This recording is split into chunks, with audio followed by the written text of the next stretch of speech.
And let's get the latest on those rare scenes of public unrest in China. Sam Vadas joins us live now from Singapore. And Sam, these protests are unprecedented in terms of the scale that we're seeing. What's the situation on the ground right now?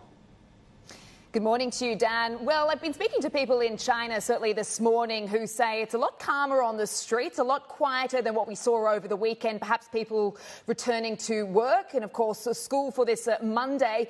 But, of course, it was those rare displays of defiance that were very unusual over the weekend. Of course, protests aren't rare in China, but they are usually on a much smaller scale, usually at a community level over some sort of labour rights or something like that. But what, as you say, is very unusual and unprecedented is the scale of these protests. They are very widespread. You're talking about from Beijing to Shanghai to Wuhan to Urumqi, and also at these university campuses. And there is also a collective frustration here, really anger boiling over now over their discontent with feeling like prisoners in their own country. They've been watching the World Cup and thinking, hey, how come we can't sit in a stadium and not wear a mask? And really, they are fed up with these draconian measures and the mixed messaging, you should say, the really confusing communication coming from the authorities, given that, of course, they had been just saying a couple of weeks ago that they were wanting to relax some of these restrictions. So what we saw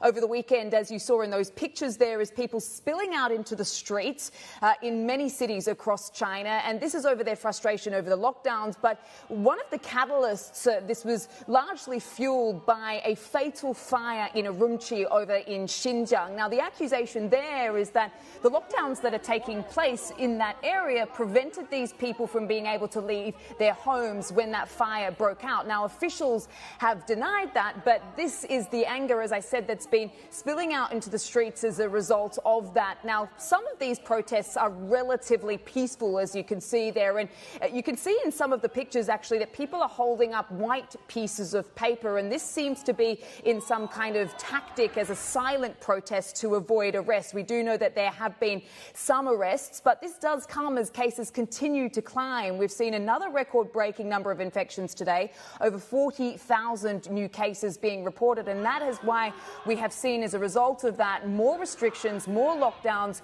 more testing. And so that is why we continue to see investors turning more cautious off the back of this. We have seen certainly mainland Chinese stocks showing some sharp declines today. We are seeing the CSI 300 index sitting down around 1.5% at this stage. And we've also seen the Chinese currency pulling back as well. Right now, that spot rate going at 7.2030, around 0.5%, certainly in the session. So investors, no doubt, taking stock of the unrest that we are seeing over in China and what these disruptions may actually mean for the economy moving forward, because there doesn't seem to be an appetite at this stage for any sort of Shanghai-style lockdown again, because there has been some criticism of this sort of one-size-fits-all approach. But certainly we do know that this continues to take a hit to the economy. Areas like retail sales, of course, consumption as well. We had industrial profit data out of the weekend also showing those already squeezed profit margins are continuing to be hit. And so it does seem like there is some suggestion that the authorities, Dan, are going to need to respond to this, given just how widespread these protests are. Just how is the big question.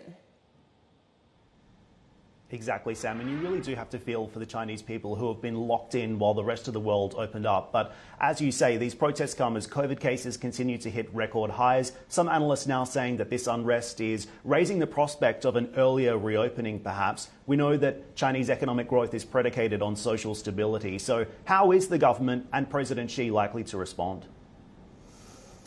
Well, Dan, that's the big question. And I mean, a lot of economists and experts have been talking about the biggest problem for this zero COVID strategy being the narrative here. They have poured so much political capital into this strategy. It's very hard to backtrack now.